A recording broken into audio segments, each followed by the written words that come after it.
première vidéo de cette nouvelle série Halloween 2021. Petite série composée de 7 looks spécialement conçus pour la dernière semaine d'octobre. Donc vraiment j'espère que vous serez aussi enthousiaste de la découvrir que moi de vous la dévoiler. Petit topo de comment ça va se dérouler, c'est très simple. Je vous donne rendez-vous tous les soirs jusqu'au 31 octobre inclus. Entre 17h et 18h afin de découvrir un nouveau make-up. Chaque thème regroupera à la fois make-up, coiffure, perruque, tenue et accessoires parce que déjà je trouvais que c'était trop cool et deuxièmement si vous êtes en panne d'inspiration ça peut vous donner quelques idées. Pour aujourd'hui on sera là-dessus, un petit peu dans un esprit rétro. J'avais vraiment envie de vous faire un make-up où on voit la peau qui part d'un côté. C'est quelque chose que j'avais encore jamais fait.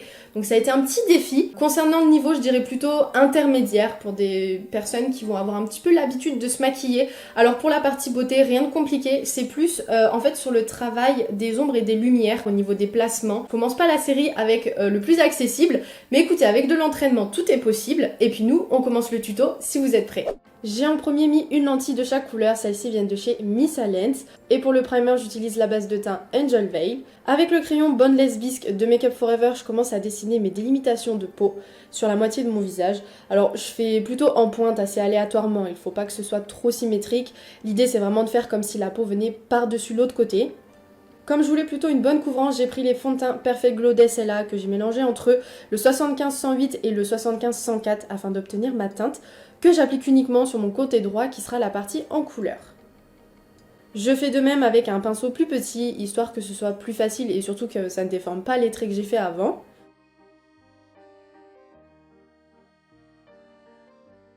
Pour le correcteur, comme d'habitude, j'applique le Won't Stop en 06 qui va finir de corriger mon teint et mettre en avant mes points de lumière.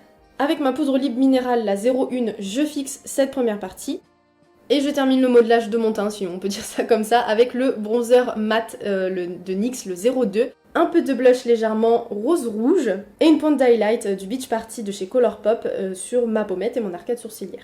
Avec un goupillon, je brosse mes sourcils pour enlever l'excédent de fond de teint. Je les restructure dans un premier temps avec le mascara Tint and Brow en brunette et le feutre Lift and Snatch en ash brown, là aussi de NYX.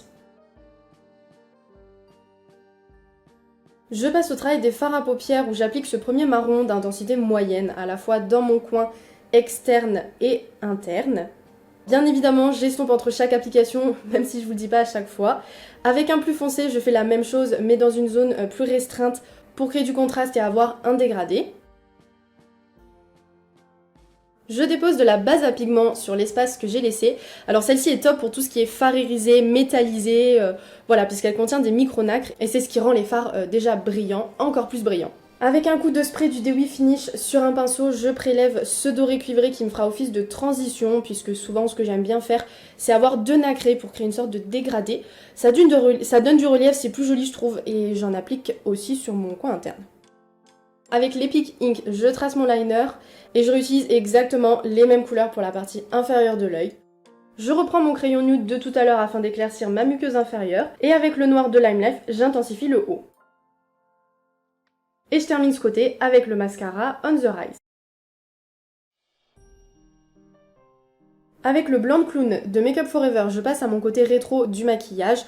Je le dépose exactement comme le fond de teint en faisant attention de ne pas trop recouvrir les zones délimitées par le côté couleur.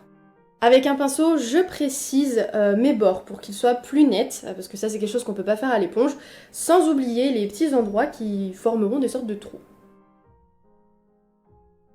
Et cette fois-ci, je poudre avec la translucide HD afin de ne pas colorer mon blanc. Je peux aussi reprendre mon éponge pour lisser si je vois des ridules qui se sont formées, puisqu'une fois que c'est fixé, on ne peut plus les enlever, donc vaut mieux le faire avant. Toujours avec la même palette, je prends le noir et je vais réaliser tous mes ombrages. Et pour ça, bien important de les placer correctement, sinon l'illusion d'optique n'y sera pas. Étant donné que c'est la peau côté couleur qui vient par-dessus, je place le sombre uniquement sur les bords côté dessous de celle-ci. J'estompe pour pas que ce soit trop net. En revanche, à la limite, peau couleur, peau blanche, je rajoute en plus de l'Aquacolor noir de chez Global Color, car je veux que ce soit marqué le plus possible.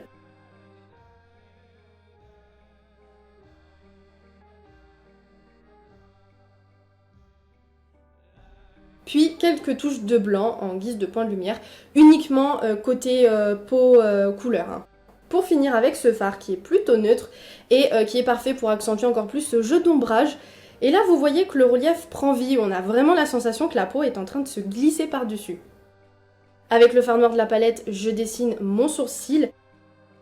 Et pour le maquillage des yeux, c'est exactement les mêmes étapes que le premier, il y a juste que les couleurs qui changent. Puisque là on est sur du gris, noir et argent pour le lumineux. Donc je vous passe très rapidement parce que bon on a compris quoi.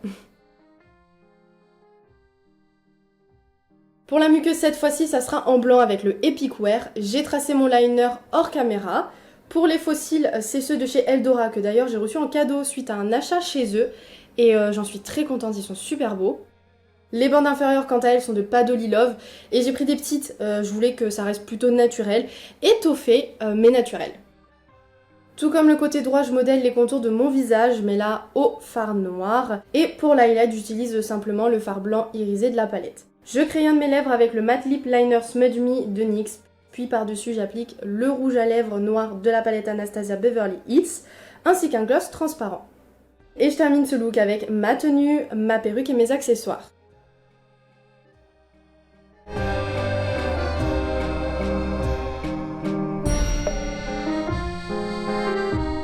On en a terminé avec ce tuto. Si ça vous a plu, n'hésitez pas à laisser un petit j'aime, un commentaire ou bien même à partager afin de me soutenir dans mon travail. Et si vous avez encore un petit peu de temps à tuer, n'hésitez vraiment pas à vous rendre sur mon Instagram pour aller découvrir les fameux petits contenus que je vous aurai concoctés en plus de la grande vidéo. Voilà, ça fait toujours plaisir et on se dit à demain. Ciao!